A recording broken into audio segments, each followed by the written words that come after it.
आज का आपका टॉपिक है सोवियत संघ की अर्थव्यवस्था। सोवियत संघ क्या है इसके जस्ट मैंने पिछले वीडियो में आपको बता दिया, नहीं देखें तो देख लीजिएगा। इसकी अर्थव्यवस्था को जानेंगे, पूछेगा तो याद रखिएगा। मार्क्स आपका कितने 3 या 4 नंबर का ये क्या कर सकता है, क्वेश्चन कर सकता है। तो चलिए मैं बताता हूँ इनकी अर्थव्यवस्था के बारे में।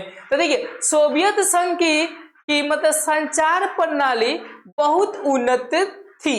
संचार, अब संचार होते क्या है तो एक माध्यम से आपको बताते हैं संचार के मतलब क्या, यानी पृथ्वी से कोई ग्रह पर जाने के लिए, पृथ्वी से किसी ग्रह पर, जैसे कि आपको इमेज दिखाई दे रहा है कि ये वाला जो चीज है ये सैटेलाइट है जो कि दूसरे ग्रह पर क्या हो रहा है, पहुंच रहा है। तो यही आपका कौन सा व्यवस्था कहलाया, संचार व्यवस्था।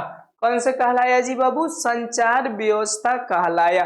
कई प्रकार की दिक्कत हो तो बोलिएगा।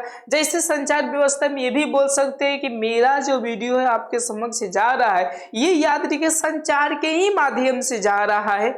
समझे, इसमें बहुत ही क्या किया था, उन्नत किया था। ये था सोवियत संघ की कौन सा जी, अर्थव्यवस्था। अब चलिए दूसरा का हम समझते हैं कि इनके पास में विशाल ऊर्जा संसाधन था, बहुत ही काफी क्या था, ऊर्जा संसाधन था। जैसा कि आप सोवियत संघ को देख सकते हैं, ये इतना बड़ा क्या था, देश था। अगर मैं दुनिया के मैप में इसको दिखा दूं एक झलक, बस मात्र एक झलक ही आप लोग देखिएगा दुनिया के मैप में, तो ये दुनिया के मैप में इधर का जो इलाका था वो याद रखिएगा सोवियत संघ था।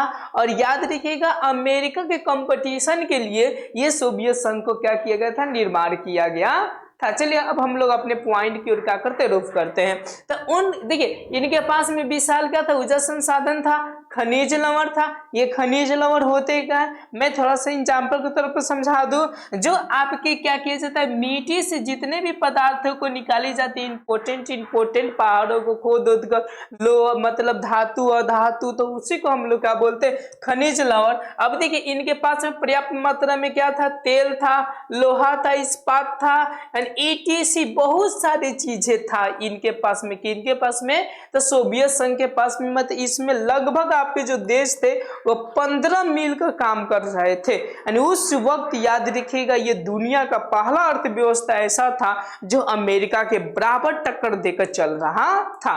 आगे देखिए, जिसमें पीन से लेकर कार तक उत्पादन हो रहा था। यानी समझिए पीन कहने के मतलब कि 1 रुपया यानी 8 आना से लेकर करोड़ों रुपया का चीजों को उत्पादन उसी देश के अंदर होता था।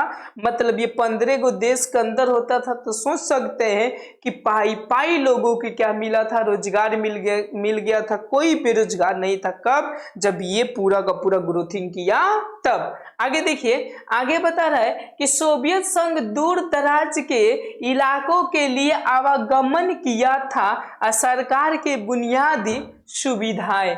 देखिए यहाँ पर समझिएगा ध्यान से कि सोवियत संघ जो था दूर दराज के, जैसे दूर दराज के मतलब समझ रहे हैं आप लोग कि अगर ये सैटेलाइट लगा दिया तो श्योर है 100% है कि पृथ्वी का पूरा रिपोर्ट देगा। तो एक जगह से दूसरी जगह जाने में ये क्या करता था, मदद करता था। साथ ही साथ ये रोड ये यानी ETC मतलब बहुत सारी चीजें क्या कर लिए थे, बना लिए थे, ताकि एक जगह से दूसरी जगह जो सामान जाए वो ज्यादा क्या तकलीफ ना हो। और जब ज्यादा तकलीफ नहीं होगा तो टैक्स भी कम लगेगा, जब टैक्स कम लगेगा तो श्योर है कि सस्ता कम होगा, जब वो बहुत बेचाएगा। ऐसी बातें हैं।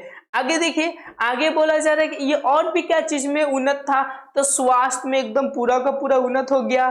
ठीक है ना, यूं समझिए स्वास्थ्य सुविधा दे रहा था बहुत अच्छी तरह से। इसमें क्या थी, शिक्षाएं भी थी, मतलब बहुत अच्छे से शिक्षित भी कर रहा था।